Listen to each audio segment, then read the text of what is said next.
Dinajpur medical মোড়ে ফুটপাত দখলমুক্ত করল প্রশাসন, সরানো হচ্ছে অবৈধ স্থাপনা। মেহেদী হাসান ফুয়াদ, দিনাজপুর জেলা প্রতিনিধি। ছবি চিত্র বিস্তারিত। দিনাজপুর শহরের অন্যতম গুরুত্বপূর্ণ স্থান মেডিকেল কলেজ মোড় এলাকায় ফুটপাত দখল করে থাকা অবৈধ দোকানপাট অন্যত্র সরিয়ে দিয়েছে জেলা প্রশাসন। 10 জুলাই সকাল 11টা থেকে অভিযান পরিচালনা করা হয়।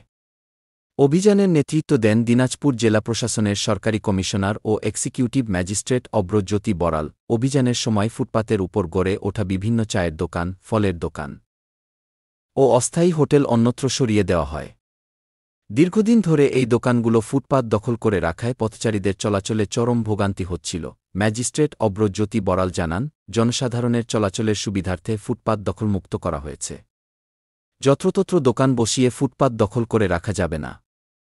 জনস্বার্থে এ ধরনের অভিযান নিয়মিত চলবে। স্থানীয়রা জানান, দীর্ঘদিন ধরে ফুটপাত দখল করে দোকান বসানোর কারণে রাস্তার স্বাভাবিক প্রশস্ততা নষ্ট হয়ে গেছে। এতে একদিকে পথচারীরা ফুটপাত ব্যবহার করতে পারছেন না, অন্যদিকে যানবাহনের চলাচল বাধাগ্রস্ত হচ্ছে। এ অবস্থায় প্রতিদিনই সৃষ্টি হচ্ছে যানজট, বাড়ছে দুর্ঘটনার ঝুঁকি। জনদুর্ভোগ কমাতে ফুটপাত থেকে অবৈধ দখল সরানো এখন সময়ের দাবি।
দিনাজপুর কর্তৃক হচ্ছে সড়ক পরিবহন আইন 2018 অনুযায়ী বা এই আইনের যে ব্যত্যয়গুলো ঘটে, আইনের ব্যত্যয় ঘটে তৎক্ষণাৎ কার্যক্রম চালানো হচ্ছে।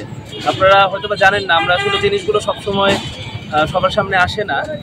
গত শুক্রবার আমরা গোড়ে শহীদ ঈদগাহ বড় ময়দানের মাঠের সামনে আমরা বড় পরিসরে সড়ক পরিবহন আইন 2018 একটা মোবাইল কোর্ট পরিচালনা করেছিলাম। এই আইনের উপরেই মূলত অন্যান্য মোবাইল কোর্ট পরিচালনা করা হয়েছে। তো সেখানে আমরা মোটামুটি 100 জনকে, তার মানে 100টা মামলা সেখানে পরিচালনা করা হয় এবং 100 জনকে প্রায় 100 জনকে আমরা সতর্ক করি বা তাদেরকে তাদের যে শাস্তি তারা করেছে বা যে তারা যে অপরাধটা করেছে এর অনুযায়ী তাদেরকে শাস্তি দেওয়া হয়, অর্থদণ্ড দেওয়া হয়। এখানে আমি পরিচালক মহোদয়ের সাথে আমি কথা বলবো, আমি জেলা প্রশাসনকে এটা জানাবো যে বাইকের যে জটটা হয় বা জ্যামটা হয় সেটা দূর করার জন্য আমরা যথাসম্ভব ব্যবস্থা নিই। আমার মনে হয় যে আজকে উচ্ছেদ অভিযান যেটা আছে, এটা কার্যক্রম শেষ হলে আমরা যে উচ্ছেদ না বলে আমরা বলি অবৈধ স্থাপনা যেগুলো আছে সেগুলোকে সরিয়ে নেওয়া হচ্ছে, শান্তিপূর্ণভাবে এটা সরিয়ে নেওয়া হচ্ছে। শান্তিপূর্ণভাবে সরিয়ে নেওয়ার পরে জায়গাটা ফাঁকা হবে। তারপরে এই জায়গাটা আমাদের প্রশাসন পরিবার বা দিনাজপুর মেডিকেল কলেজ পরিবারের পক্ষ থেকে জায়গাটাকে আরো কিভাবে সুন্দর করা যায়, কিভাবে যানজট নিরসন করা যায় সে ব্যাপারে আমরা